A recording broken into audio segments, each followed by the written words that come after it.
Conferencia a cargo de HUSTON EUBANK, consultor en el área de sostenibilidad para edificios y comunidades, especialista senior Fulbright y fundador del World Building Council. We're going to try something interesting. I have Spanish slides for all of you, but I don't speak Spanish, so I have English slides for me. I have to have two to keep straight. Buenos dias. I'm delighted to be back in Colombia. This is my third visit. My first two visits were sponsored by the Colombian Green Building Council, and we'll talk a little bit about them. And I'm delighted to be here at the university, and I'm especially delighted to hear that, well, the first trend I should report on is the fact that architects and engineers actually can talk to each other. That's something I think that really is a major trend, and it's the BIM system that we heard about from Mark is probably a big factor in that, in enabling it. But it's a very positive development for coming up with sustainable solutions. So I've been asked to talk about trends in construction, and I mean in sustainability, which is for me, a very big challenge because there are so many things that come together in this subject of sustainability. So I have a lot of things I have to talk about, and condensing them into a 40-minute presentation really had me worried. So I'm really delighted that our speaker from the IFC, as much as I wanted to hear his talk, didn't make it, so I have an extra few minutes, which I'll take advantage of. But then the translator said to me this morning to be sure to go slow, because I didn't realize Spanish has 40% more words than English. So she needs more time to get the words across. So I'm going to try to go fast and go slow at the same time with two different projectors. So if I get a little mixed up, please bear with me. But I'm glad to be here. Thank you. I've used this cartoon for almost 20 years. And when the secretary is saying to the boss, while you were out, the following paradigm changes happened. And originally that wasn't very funny because things weren't changing very fast, at least in sustainability. But today, I think it's become a lot more appropriate.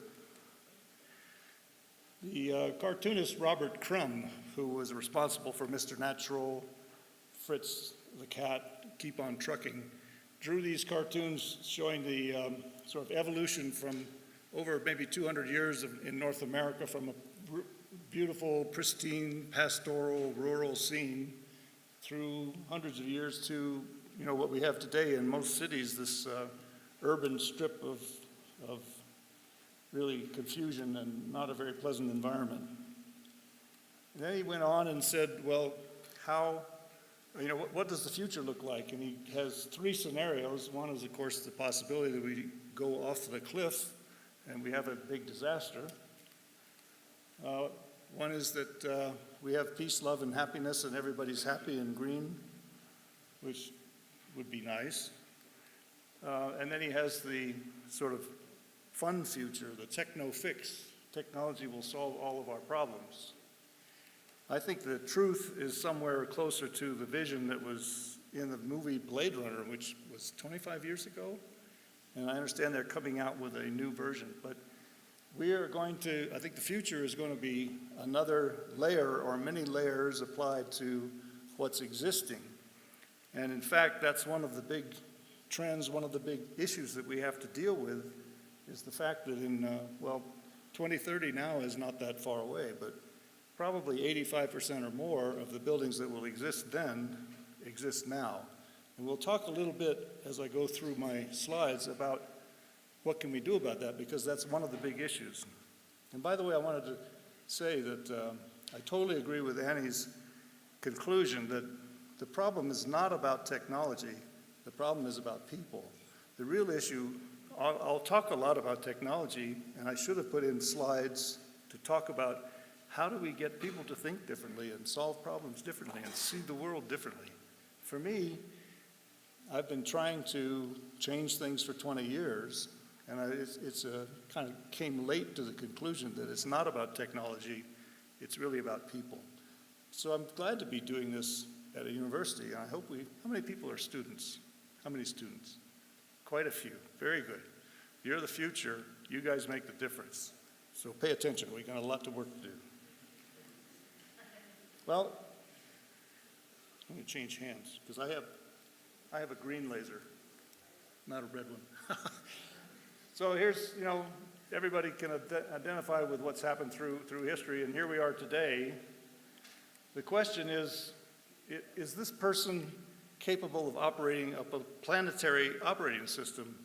That's really the big question, because humans have become the biggest influence on the planet. Nature is now determined, the direction of nature is now determined by what we do. And so we are in charge of the planetary operating system, but I argue that evolution has not kept up with that. And I hope that all you millennials students in the room are evolved a little differently to think less in terms of your local tribe and more in terms of the fact that we have a planet to take care of. For the last 22 years, at least, this has kind of been the political situation. The leaders talking about things and never coming to any conclusion. Now, I may be unfair because some leaders were very much engaged and others, particularly in North America and maybe India and China, were saying, no, let's not go there. So what happened a year ago in Paris, we had 196 countries come together and sign this treaty, which subsequently got ratified when it passed 55 countries and a certain amount of carbon. That was a huge development that changes everything. Because suddenly we had an endorsement of what all of us had been doing at the highest level. But, the question is, does it really change everything? I think last week was I'm going to interrupt my presentation last week was kind of I wrote the talk before this happened, and it was a very positive talk, and now this happens and it's like the train has gone off the rails. What is the future? So you can ignore the rest of my talk almost. So I don't know where we go from here. Thanks, Mark, I use the same image. We still have a lot of people this is probably the majority of people on the planet are still not wanting to recognize that we have a problem. And then we also have the people who don't care that we have a problem. They're willing to sacrifice our planet on the altar of carbon and greed, so I don't know what we do about that. But what we do about that is we keep doing what those of us who do care have been doing for the last 20, 30 years. And that is, we have cities, we have states and provinces and corporations and non-governmental organizations and individual people who have been the leaders for 20 years and are making a big difference in the world, making our world a brighter, cleaner, more hopeful future. And when the people lead, the leaders will follow. It's my favorite bumper sticker, and I think Mahatma Gandhi actually was the first person who said that. So this is actually an indication of what's happening, and that gives us hope to think that the jack-in-the-box will not really change everything. And I note that, I wrote this before the US election, but the negotiators in Marrakesh, working as we speak, have all come to the consensus that we need to go faster and do more. And that, I think, is a good thing, to realize that the problem is bigger than we thought. So first I have to set the stage with bad news, and then I will try to change to good news. And some of the bad news is that we're still almost very, very dependent on fossil fuel. This is a huge oil field outside of Los Angeles. So we're still very, very dependent on fossil fuel, and we know what it's doing to our world. This poor guy can't get enough to eat, and he can't find a place to stand. I live in Canada. We have a huge frontage on the Arctic Ocean, so we're very aware of the issues up there. And I tell you, this is all too real and very scary. I first heard this story when I went to Brazil. I made several trips there when I was at Rocky Mountain Institute. And two planets are talking, they run into each other, and the first planet says, "Oh, how are you doing?" And the second planet says, "Not too well. I've got humans." And the first planet says, "Oh, no, don't worry, don't worry." They come and they go. Well, you know, we go back to that evolution of humans slide, and maybe that's true. We have huge social issues. This is Mexico City. It could be any large city on the planet.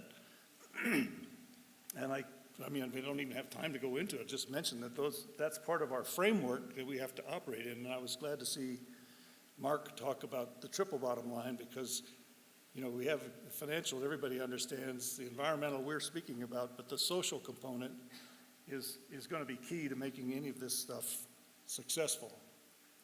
So, if you take Mexico City and turn it vertically, you have Hong Kong.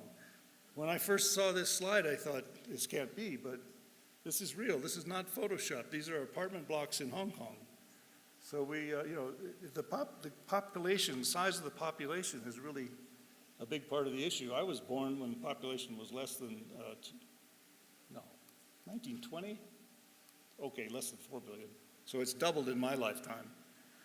But it's going, you know, we're projecting 11.2 by the end of this century. And this is India, but you could take that picture on Times Square in New York. You know, there's a lot of us, and probably more than the planet can support. What's interesting to me, if you look at this, in Canada, we call this a hockey stick curve. Do you call it a hockey stick curve here? I think hockey stick curve. Do you know that term? This, you know, has a long flat piece and then it goes up. Well, that's the same thing we see here with the graph of the amount of carbon in the atmosphere. This is from Vice President Al Gore's movie back in 2006, pointing out at that point the carbon had risen to this level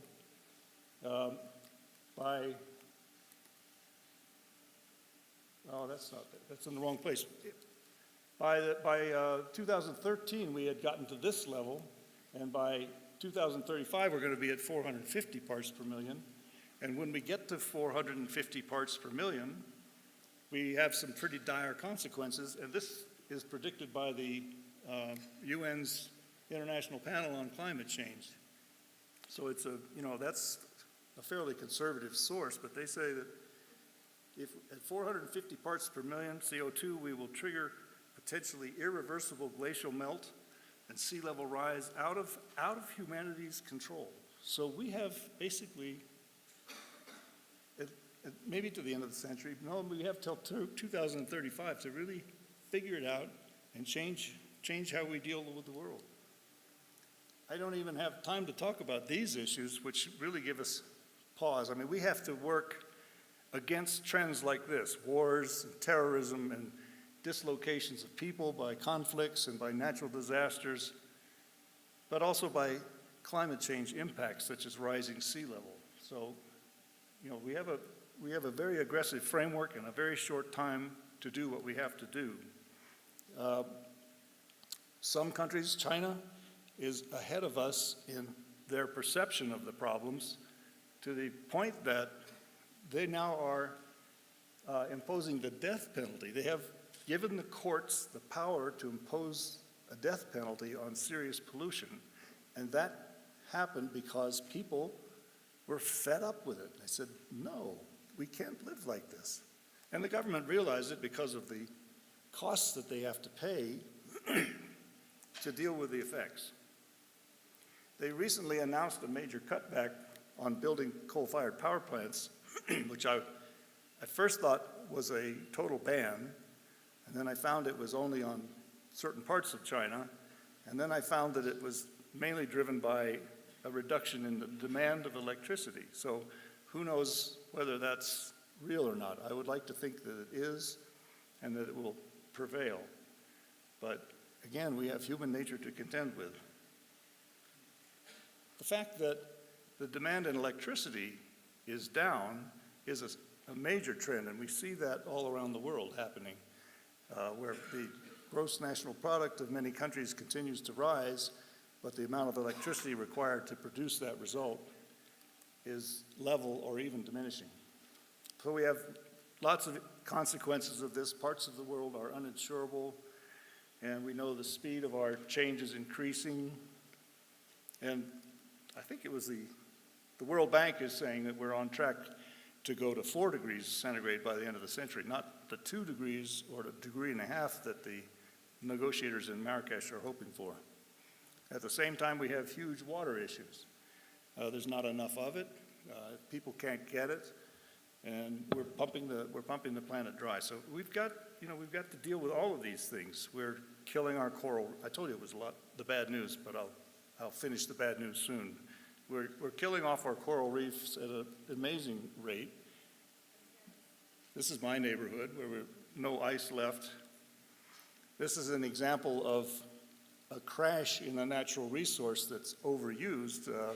These were the fish off of Nova Scotia or Newfoundland in my part of the world. In the 1600s, sailors reported that they could walk across from Europe to North America on the backs of the fish, and now we have almost none. So, well, we don't have to let this be our future. It's coming if we don't do anything. But if we decide to take action, and it starts with all of us here in this room, every one of us has a voice. It doesn't have to be our future. So let's talk a little bit about good news. I don't actually believe that everything is going to be all right. It's going to be a very different world in the future, but I like to have a positive outlook. So that's enough of the bad news, okay? I think this is a major trend all around the world, the rise in renewable energy. This is just looking at solar and wind. If you layer hydro in there, it's a very different curve. But this is, I think, 50 years from 1965 to 2013. Again, excuse me, another hockey stick curve. Could I get some water, somebody? Oh, it's here. Thank you. Now if I need a hand. But, so there are lots of things driving this. It's accounted for more than half of the additions to the world's energy last year. There's more renewable power now than there is coal power. That's great. We're at 153 gigawatts now and projected to go to 825 in just a few years. That's massive. In 2015, 500,000 solar panels were installed every day. Wow. And in China, in 2015, 2 wind turbines were installed every hour. So that's good news, I think. Another trend on the good news is that the rating systems that we use to measure our performance are evolving and becoming more aspirational. They're reaching higher. Hang on a minute. There we go. When we first started doing green buildings in the LEED and the BREEAM system in the early 90s, we were just trying to get up into this area. You know, this might be considered sustainability, a performance that is much better than standard performance. Standard performance you could say it was down here, and we were trying to get our performance to be that much better. But as we've learned more and we've done more of these projects, we've realized that we can't stop there. We need to keep going into restorative and even regenerative ways of thinking, and our rating systems need to become tools that help us to get there. So I want to put a plug in for my friends at the Colombian Green Building Council, who are part of the World Green Building Council and the efforts on the part of a lot of individuals in the construction industry to use these tools to change the world. The Colombian Green Building Council administers LEED in Colombia, but they didn't stop there. They're going way beyond it with, they've developed a protocol for natural ventilation systems to understand how they work and help people develop them. Our speaker from the first speaker this morning is here. They actually have a protocol or a methodology for addressing existing buildings, which I found very interesting. I had dinner with Christina last night, and she was telling me some of these amazing stories. They're tackling sustainable housing.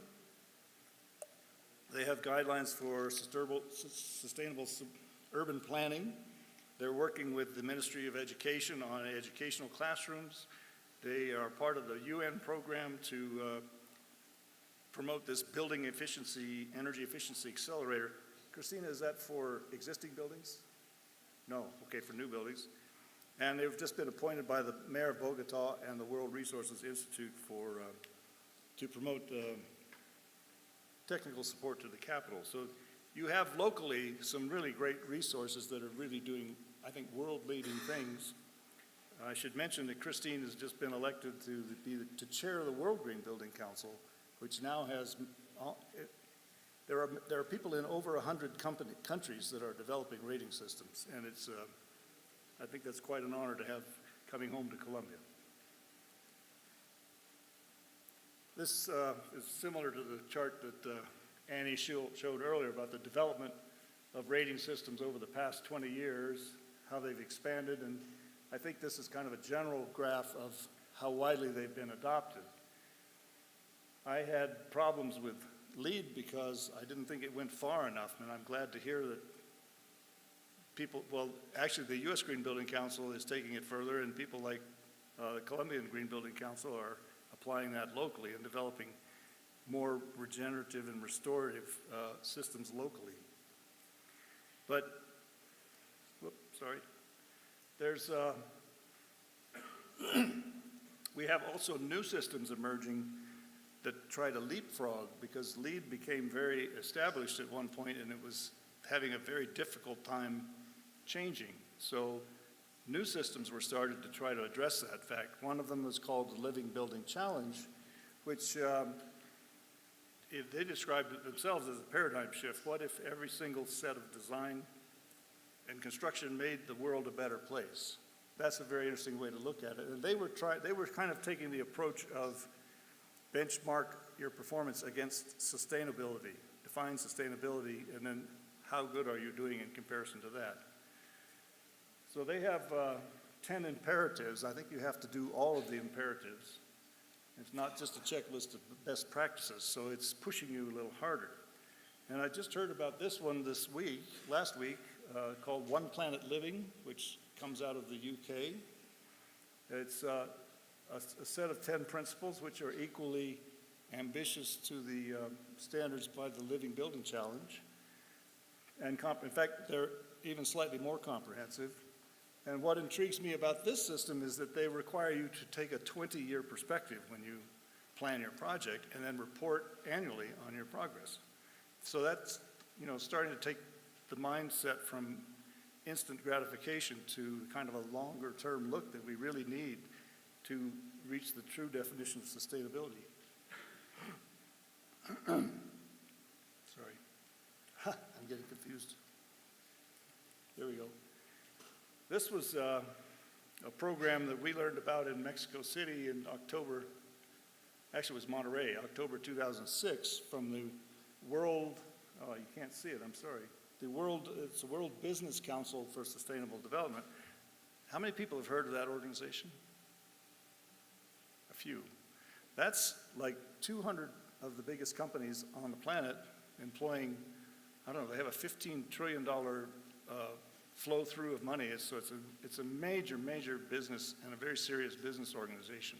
But they realize that if we're going to be serious about stopping the increase in carbon in the atmosphere, that means that buildings consume net zero energy.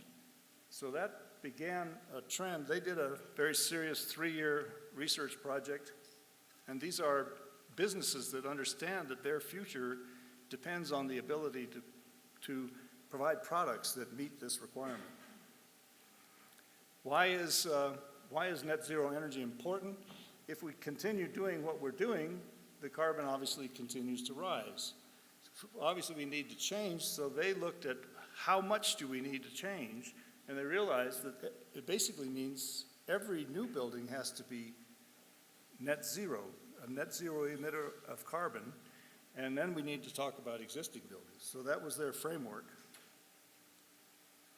Well, what does that word net zero mean? this is a very simple graph just illustrating that buildings today have maybe they use whatever amount of energy. To get to this, achieve this net zero standard, what you have to do is all the actions that we know about to take that reduce the amount of energy that the building requires to operate till you get to the point where the amount of energy you need can be furnished by energy that you can generate on site. And it's called net zero because there are maybe times of the year when you can't generate enough energy and times of the year when you have surplus energy, but over the course of a year, it will balance out to zero. Well, here's a graph of the development of the one of the international standards for energy codes over the last, 40 years, showing that curve that I showed just a minute ago, this thing, is not that unrealistic because look at how the amount of energy has ratcheted down over that period of time. I'm not sure where we are today, I think we're here, but this is only a 50% decrease, but 50% will pretty much get you where you need to be. So we're back to the Bullitt Center. In Seattle is one of the famous buildings that met both the Living Building Challenge and the Net Zero Challenge. And here's that graph again, where a typical building of their size would be expected to have an energy use intensity of 92. Things that they did to the building itself, the architecture and engineering, they were working together, collaborating, brought it down to an EUI of 42. And then things that they did to the lighting brought it down to 32. And then things that they were able to change that the tenants controlled, like using stairs to discourage elevator use, making them irresistible. That brought it down to 16. And at 16, they were able to supply, even though that photovoltaic array is ginormous, that means enormous, they were able to supply the energy they needed on site. By the way, Starbucks told me that they wanted to go in this building. They wanted to participate in the program, but they would have had to have 2 more of those photovoltaic arrays on neighboring buildings, and the whole water balance was thrown out the door. So society has a lot to learn. But so here's that graph we just had, and here's the same curve happening here. So this is the before and after. This represents graphically, that was the 92 energy use index where they started. And then they had an 82% reduction to get down to 16. That's a massive amount of energy reduction. But the point is it's possible. And if it exists, it's possible. So let's all learn how to do that. Here we go. I show this example because the architectural firm Skidmore, Owings & Merrill has taken this challenge up, and they're taking it to scale. They want to show that it can be done in large buildings. This actually, unfortunately, is the headquarters for the Chinese tobacco company. So you can't have everything. In Guangzhou, China, that was designed to be net zero energy. They tried very hard to get there, and they would have made it except that the local utility had no provision for buying back surplus energy, and without that buyback provision, the developer said, I can't justify the expense. So the wind turbines that were supposed to be in these slots were never installed. But that didn't stop Skidmore. They're going ahead. This building, unfortunately, is on hold, which I think has to do with the decline in energy, cost of oil, the price of oil, because, it's an evolution because it's an oil company's headquarters. Mark, are you guys involved in this one? Don't know, okay. But again, it's another attempt to do a very large building using net zero. I just showed these examples to illustrate that we are talking about individual homes, but we're not restricted to individual homes. We can think this way. We can think large on a scale that will make a difference. Here we have the first store of a major retail chain in the United States, Walmart drugstores, opened a net zero store in Evanston, Illinois 3 years ago. And that's a trend we see increasingly. The retailers see this. It's good business for them, both in terms of public relations and also in terms of their operating costs. And we'll talk about the cost of construction just briefly in a minute. But I wanted to say that there's hope for existing buildings. I mentioned that's really our big challenge is what do we do with this big block of buildings that we already have that we have to deal with. So some examples from really the west coast of the U.S. This is the first number, this 25% is from the New Buildings Foundation in the Northwest at one of the U.S. energy labs. They track net zero projects, and in 2014, 25% of those projects were existing buildings. That gives us hope. It's possible. Did you know? You didn't know that. California has two very interesting programs. One is a government initiative called Big Bold Goals that strives to achieve net zero for half of their existing buildings by 2030. It's kind of when California puts their mind to doing something, it generally happens. So that's, I think, a trend that we need to watch. And to get on board with that program, the utilities, the public utilities in California have created this program, a net zero energy school retrofit pilot program. The schools are excited about it because if they don't have to spend money on energy, they have more money to spend on teaching and on programs and on classrooms. And also, the things that you do, this should be especially interesting here, the things that you do to create these solutions are fabulous curriculum in science, in technology, in mathematics, in physics, in all kinds of subjects. So the schools are excited and are on board. The next trend I'd like to mention is passive house.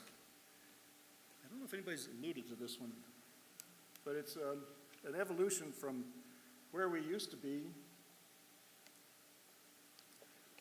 with fairly simple systems 100 years ago, over 100 years ago, just a wood-burning fireplace. The 20th century got kind of carried away. That's when you engineers went off the tracks. You were having too much fun putting all these technological toys in our buildings and complicating things. And passive house really is, the regulations are difficult, but the concept is very simple. These are thermographic images of two adjacent apartment blocks in somewhere in Germany.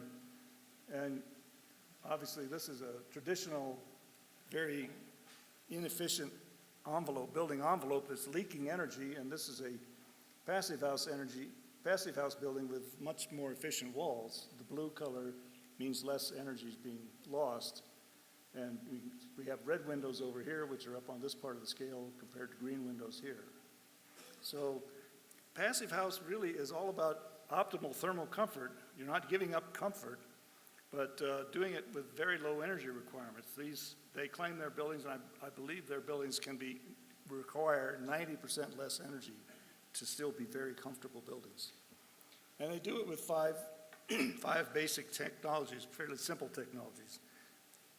Air tightness, no thermal bridges, ventilation.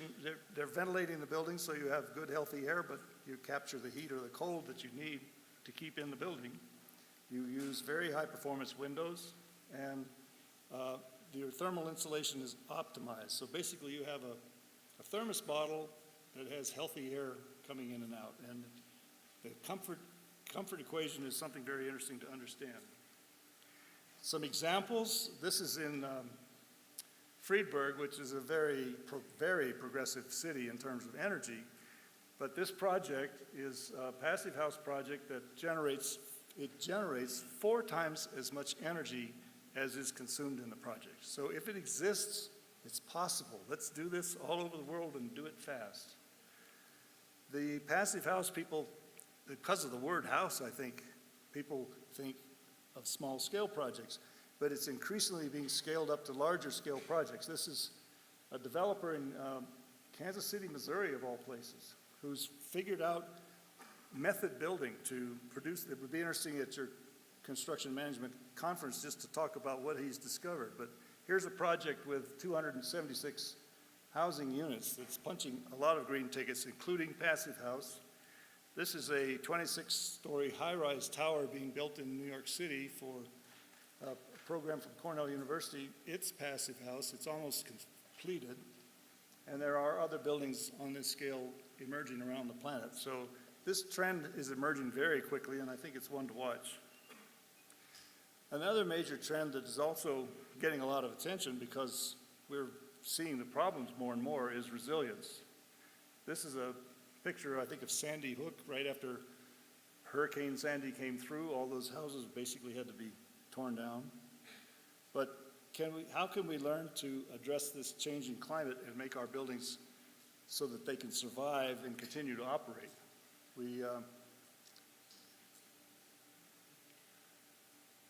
If you don't design with these changes, anticipated changes in mind, well, I don't want to be too strong about it, but you're really doing your client a big disfavor because they are coming, and we need to anticipate them. We need to design buildings that can function in higher temperatures and can deal with storm conditions and rising sea level.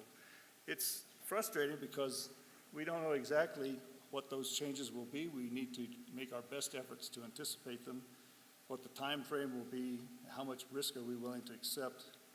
But it's a problem we can't get away from, and we all need to understand this as designers, engineers and architects, and change. And you'll find, if you Google resilience, you'll find lots of, not lots, but organizations that have specifically come together to deal with this issue. And I'd recommend it. It's very interesting. When we first started doing green buildings 25 years ago, we focused on individual buildings because that's where the opportunity was. And for a long time, we thought about individual buildings, and then people started saying, well, you know, if we put a lot of these green buildings together that have less demands on resources and infrastructure, we can bring those same benefits to the scale of portfolios and cities and so forth. So we have local governments, lots of cities that are there we go. Lots of cities that are, this is confusing, that are coming together to try to maximize these benefits and basically do the same thing we did for green buildings and apply it to cities. And there's lots of proven value messages that indicate this is a good way to proceed. On a slightly smaller scale, we have what are called eco-districts. So if you have a community with a hospital and a school, houses and churches and, retail, mixed uses, some of those uses, like a hospital requires more energy and a house requires less energy. So they pool their resources in an eco-district and are able to provide sustainability benefits across their spectrum. And on even maybe a smaller scale, we have individual owners of portfolios who are realizing the same kinds of benefits by thinking not about each property individually, but thinking about their portfolio as a whole. How can we apply these benefits across the portfolio? I put this one up because this was Masdar, which was a new city for, I think, 50,000 people between the airport and downtown Abu Dhabi.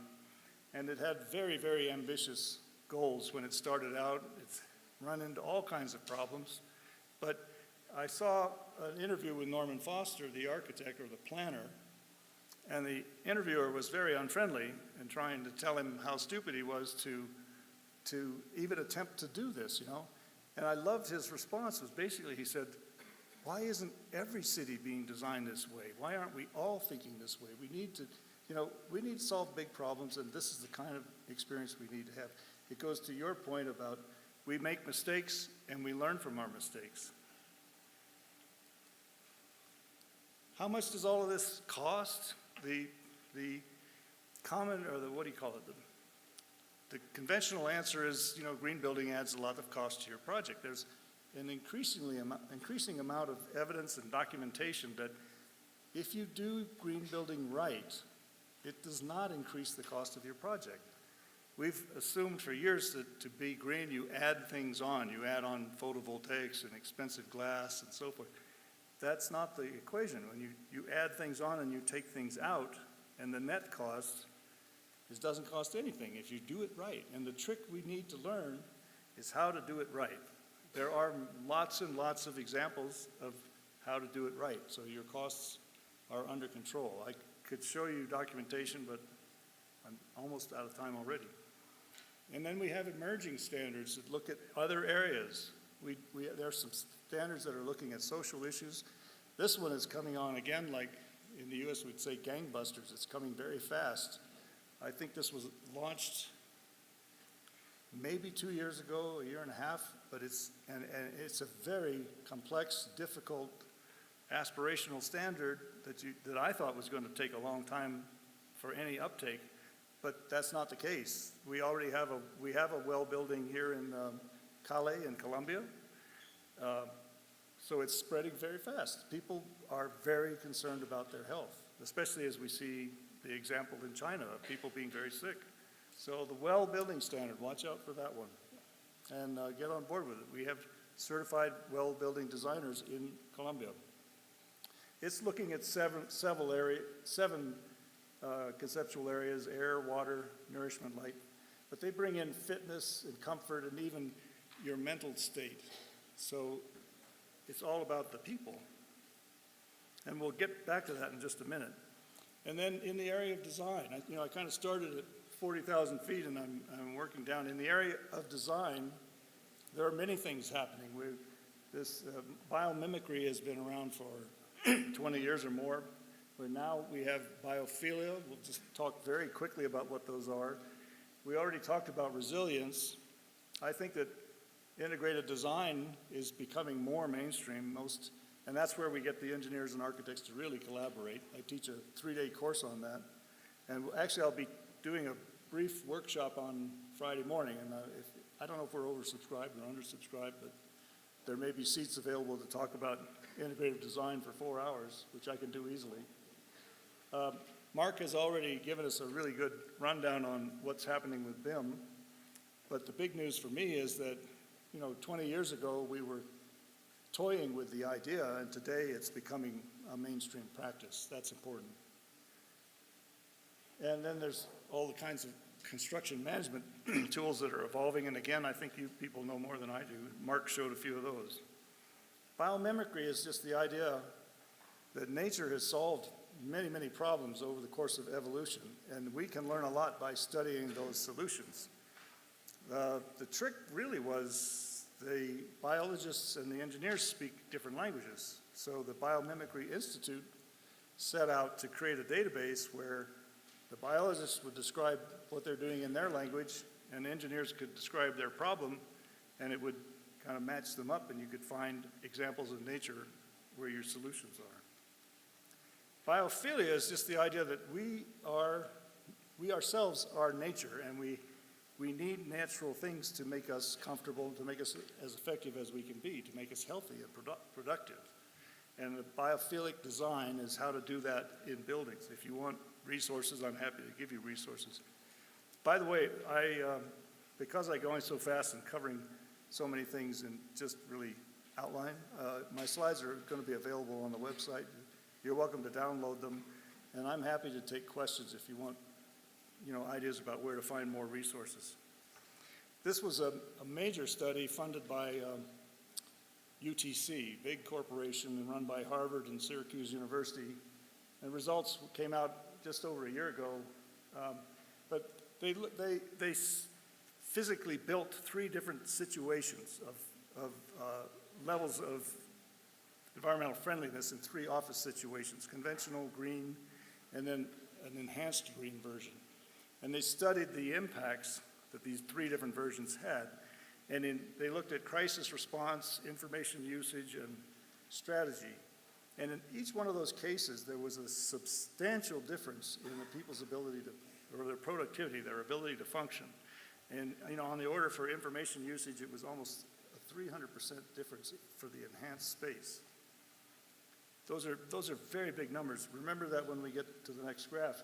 But they point out that it would cost between $14 and $40 per person to double the ventilation in a typical office building, but the result of just doing that simple thing was an increase in productivity equivalent to about $6,500. We're learning these things. That's, I think, part of the reason why we see the the wellness system taking off as fast as it did.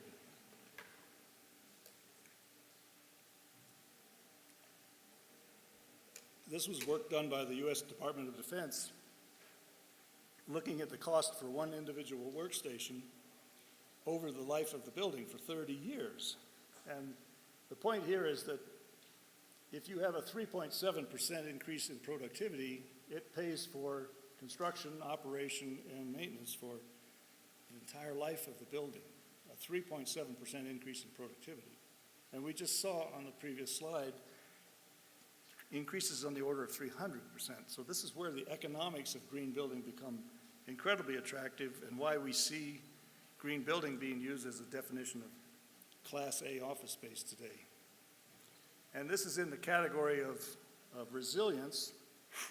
The guy I used to work for, Amory Lovins, loves to describe climate change as global weirding. And we finally got the U.S. Institute of Medicine on board to research some of this stuff. And they realized that our ability to make decisions is going to decrease the more and more carbon we put into the air. At 1,000 parts per million, it's a substantial decrease.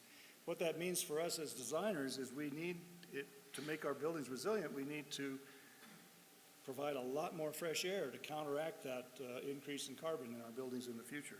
Or we'll just be happy being stupid and have another Slurpee. Integrative design is just the idea of collaboration. It's I think, a theme of this conference. And collaboration is one component. The other component is front loading. So you do it very early in a project. And it's, before you've put anything on paper, before you've built anything, before you've really made a lot of decisions, a little bit of effort gives you a huge result. So the earlier you start the process, the more cost-effective this is. This is a big part of the secret of doing green buildings cost-effectively. Because you realize that you're going to put money in this system, but you take money out of that system and it balances. So this is called integrative design. How common is it here? How many people do integrative design? Not. Good, come to my course Friday. Yeah, that's how we do it.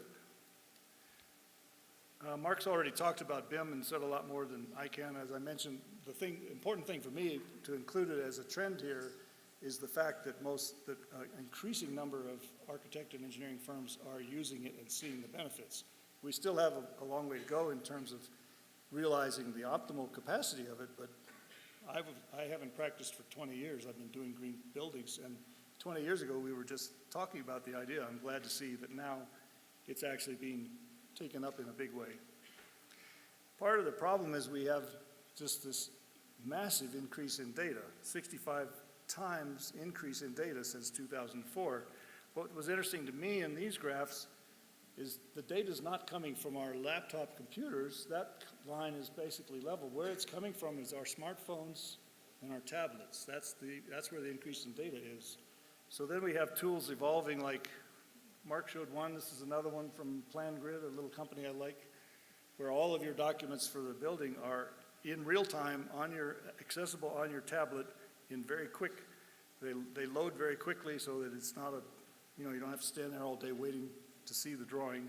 And you're documenting things as you go, and it builds this information database. So, responding to the fact that the tools are changing. There's one good trend is that because of the emergence of new and disruptive technologies, the venture capitalists are dumping money into research and development. It never really existed in the construction industry before. There was very, very small amount of money spent in construction on research and development. That trend is changing, largely being driven by the venture capitalists. I thought this was the future comes looking like something you can't use for real work.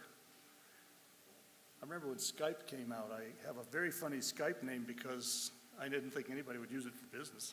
These days it often comes looking like a toy for rich hipsters, but the toy gets better and the work changes. That's really happening. Anybody disagree? So I don't even have time to talk about all of the new disruptive high technology solutions that are coming on. Just a quick summary, we have direct current, someone's mentioned that already, solar energy becoming mainstream, and facades that generate energy through building integrated photovoltaics, large-scale energy storage coming on track. The switch to LED lighting is a major change for industry. ThyssenKrupp is now marketing an elevator that they call a net zero elevator because of all of the efficiencies that they put into it. And that elevator also has a declare label on it for the toxic contents. We see dynamic glass coming that is like sunglasses for buildings and reduces solar heat gain. Lots of companies getting on board to reformulate their products to be non-toxic. We're seeing prefabrication has always been an issue for architects. It's a dream that has never been real, but that's changing. It's becoming more real, and especially the manufacture of components in factories where the waste is greatly reduced. And then even recently I was working with a waste management company in the United States. They have a sustainability solutions division that is working with the biggest companies in the world, figuring out ways to turn their waste streams into profit. So a whole new way of looking at the world. Controls in our buildings are becoming much more complex, but also much more beneficial. We have lots and lots of cheap sensors that are very intelligent, that communicate wirelessly, that can measure all kinds of things that we've never measured, and then software and computers that can put that information together to manage our buildings in ways that are make them much more efficient. Now there's lots of problems to be sorted out, but it's, I think, a very positive trend. Artificial intelligence is still off in the distance, but we've got to learn and we're getting there. But put these together and you can take an existing building, a dumb existing building, and make it smart so it becomes much more efficient. Another indicator of hope for existing buildings. I threw these in because this just makes so much sense to me. There's an old professor who's retired now at the University of Vermont who kind of grandfathered this technology of living machines. This is a sewage treatment plant. It's in the lobby of the Adam Lewis Environmental School in Oberlin. The plants are cleaning the sewage. There's no smell, and it's in the public space. Well, he took that technology to China, and this was a canal that was an open sewer, treated 750,000 gallons of sewage every day, and this is what it looks like today. Whoop. It's become a linear garden in a park, and it's clean and fresh. You can do things with plants. You know, we're just beginning to learn about how we can use plants to solve problems. Solar is definitely moving into the mainstream. It's now, I think, less costly than coal and approaching some of our other sources. This article was written in 2013. The person being interviewed was making the case that he thought, well, you know, this is 3 years ago, we're almost there now. I argue that today, actually, we meet all of those points. It's a primary source of new capacity that's documented. It's cost competitive without having to have incentives. It's very serious by the electric industry. We'll see that in a second. And you can take it to the bank, and there are lots of innovative programs. Part of that is due to the rapid fall in the price of photovoltaics. And here's the increase in the installations of photovoltaics as a result.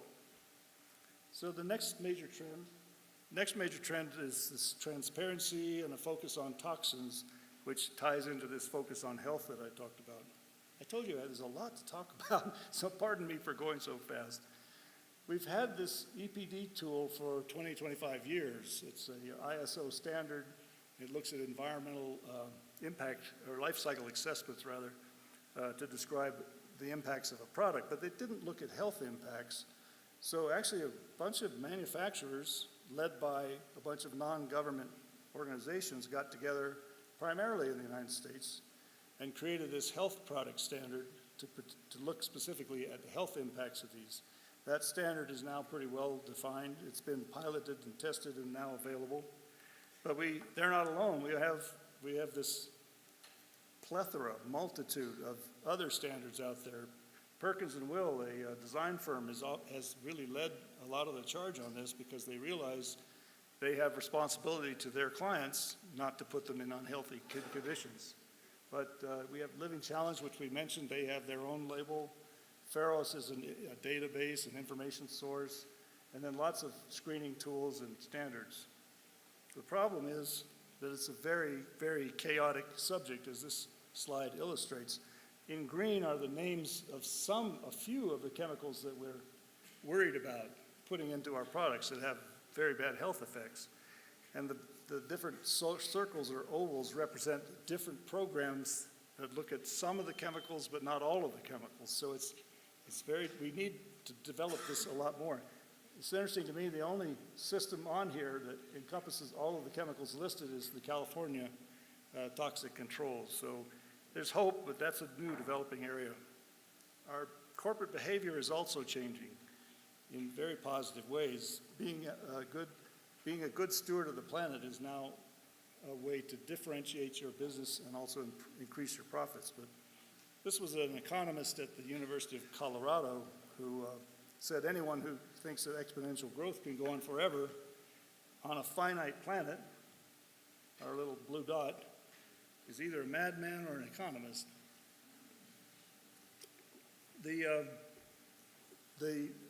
It's called steady state economy that thinks we can have growth in quality without having growth in quantity.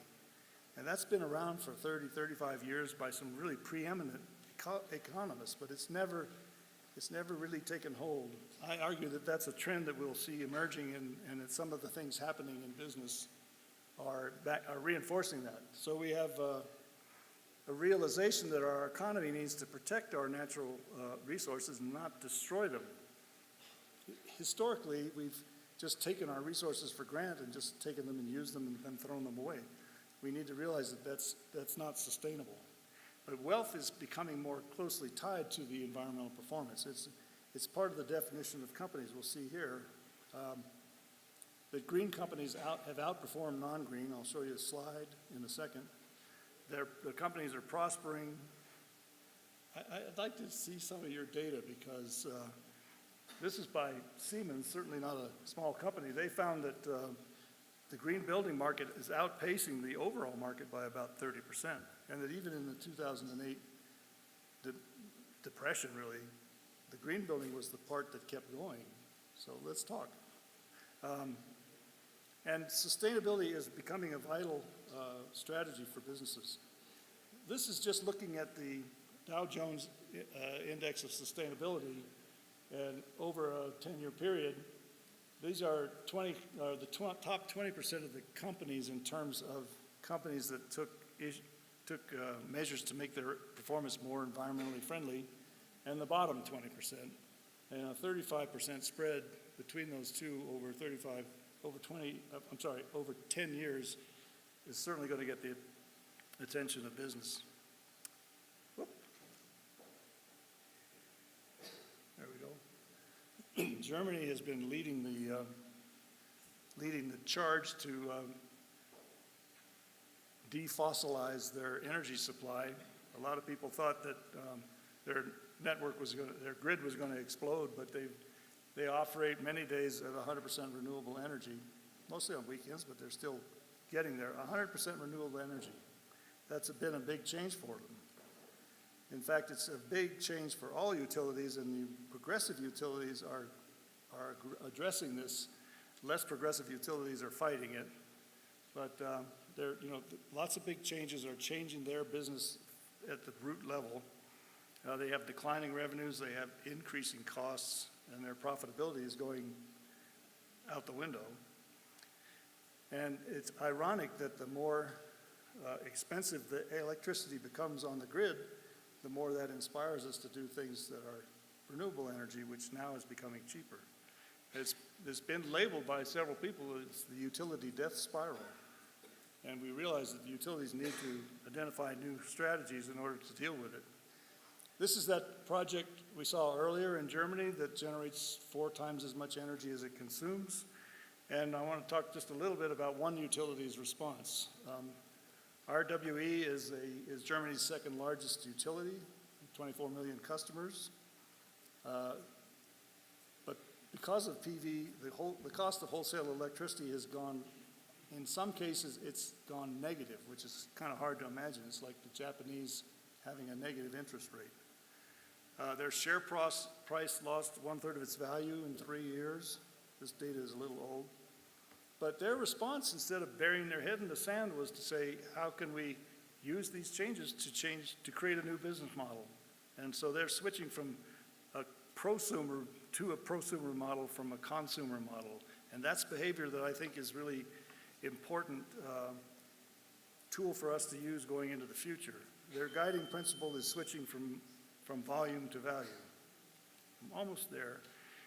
This doesn't really belong in corporate behavior, it's more governmental behavior, but just very quickly, a lot of our incentives structures are set up to reward the things that we don't want. And this is an example in Germany of changing the tax structure to reward things that we do want. Instead of taxing people's income, their wages, they tax carbon. And they call it an ecological tax reform. Some of the results are an increase in jobs, increased in environmentally sustainable transportation, decrease in pension costs, decrease in carbon emissions. It's just the idea that we reward the things that we want, and that's something society can do very easily just if we get together and do it. At the same time, we see massive increases in investments coming from banks, especially new banks that are organized that have a green charter, so all of their business is green. But cities and states are getting involved. The institutional investors, the people that manage our pension plans, are getting involved in big ways where they say, we recognize that if our investments aren't green, we have liabilities in the future. So we want all our investments to be green, and they have a lot of money. We have new protocols that enable these people to invest in green, and we have protocols that enable small-scale projects and individual investors to get involved. I want to give the last word to my former boss and guru, Amory Lovins, who was the founder and the chief scientist at the Rocky Mountain Institute. He published a book about 3 or 4 or 5 years ago called Reinventing Fire. He's written a lot of books. But he's a very positive person. He likes to say that despair is a sin, which is actually in the Bible. But he points out we don't all, I'm sure there are a lot of people in the room saying, this is phooey, this doesn't make sense. But we don't need to agree on everything. We just need to agree what's most important.